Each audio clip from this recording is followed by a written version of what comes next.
Praise the lord. ఈరోజు బలపరిచే వాక్యము 2వ దినవృత్తాంతములు 33వ అధ్యాయము 13వ వచనము. ఆయనకు మొరలెడగా ఆయన అతని విన్నపములను ఆలకించి యెరూషలేమునకు అతని రాజ్యములోనికి అతను తిరిగి తీసుకుని వచ్చినప్పుడు యెహోవా దేవుడై ఉన్నాడని మనస్సే తెలుసుకొనెను. మనస్సే ఏలనారంభించినప్పుడు 12 ఏళ్లవాడై యెరూషలేములో 55 సంవత్సరములు ఏలెను. ఇతడు ఇజ్రాయేలుల ఎదుట నుండి యెహోవా వెళ్ళగొట్టిన అన్యజనులు చేసిన హేయక్రియలను అనుసరించి యెహోవా దృష్టికి చెడు నడత నడిచెను. ఇతడు తన తండ్రి అయిన హిజ్కియా పడగొట్టిన ఉన్నత స్థానములను తిరిగి కట్టించి బయలుదేవతకు బలిపీఠం నిలిపి దేవతా స్తంభములను చేయించి ఆకాశ నక్షత్రములన్నిటినీ పూజించి కొలిచెను. మనస్సే హిజ్కియా కుమారుడు. హిజ్కియా ప్రార్థనాపరుడు, దేవుని ఆశ్రయించినవాడు, దేవుని అందలి భయభక్తులు కలవాడు. హిజ్కియా తన జీవితంలో ప్రార్థన ద్వారా గొప్ప విజయాలు పొందుకున్నవాడు. అతని కుమారుడు మనస్సే తండ్రికి విరోధముగా ప్రవర్తిస్తూ ఉన్నాడు. తండ్రి ఆశ్రయించిన నిజమైన దేవుని తృణీకరించి ఇష్టానుసారమైన ఆలోచనలు కలిగి విగ్రహారాధన చేశాడు. దేవుని తృణీకరించాడు. దేవుని యొక్క ధర్మశాస్త్రాన్ని పక్కన పెట్టాడు. దేవుని యొక్క సేవకులు చెప్పే మాటలను కూడా పక్కన పెట్టాడు. ఎప్పుడైతే దేవుని తృణీకరించాడో అతని జీవితంలో గొప్ప నష్టం వచ్చింది. దేవుడే అతనికి సింహాసనం ఇచ్చాడు. దేవుడే ఆ దేశంలో అతను నిలబెడితే నిజమైన దేవుణ్ణి మర్చిపోయి విగ్రహారాధన చేయటము ఎంత భయంకరమైన పాపము. అలాంటి పరిస్థితుల్లో దేవుడు తన సేవకుల ద్వారా అనేకసార్లు హెచ్చరించాడు.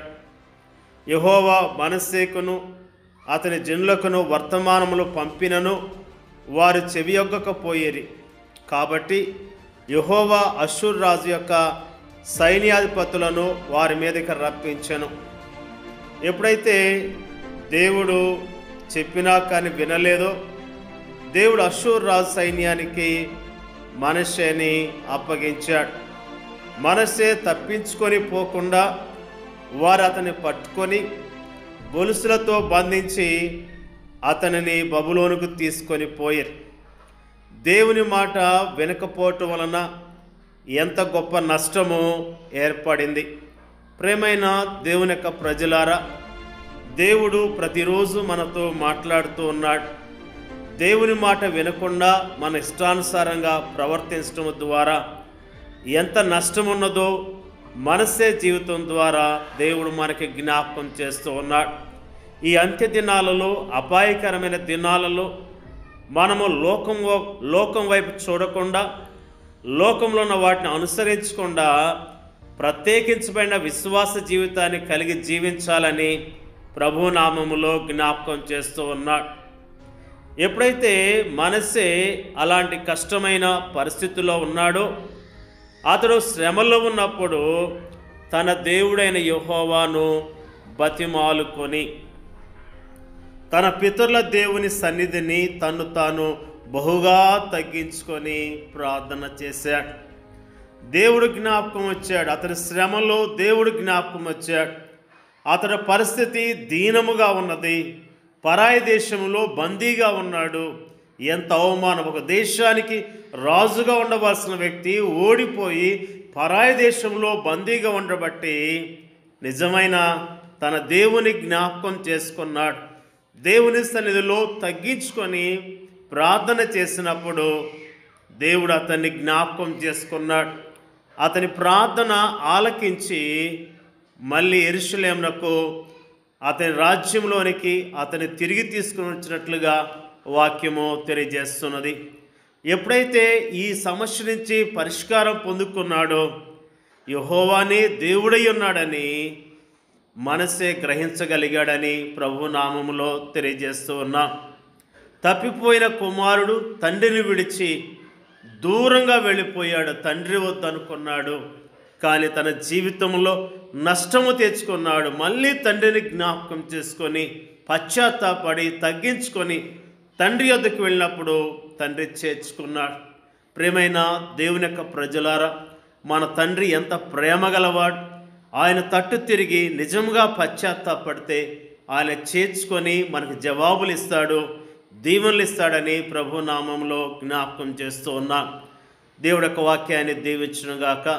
పరిశుద్ధుడైన మా తండ్రి, నీకు వందనాలు తెలియజేస్తూ ఉన్నాం. మనసే యొక్క ప్రార్థన మాకు జ్ఞాపకం చేసినందుకు నీకు స్తోత్రాలు.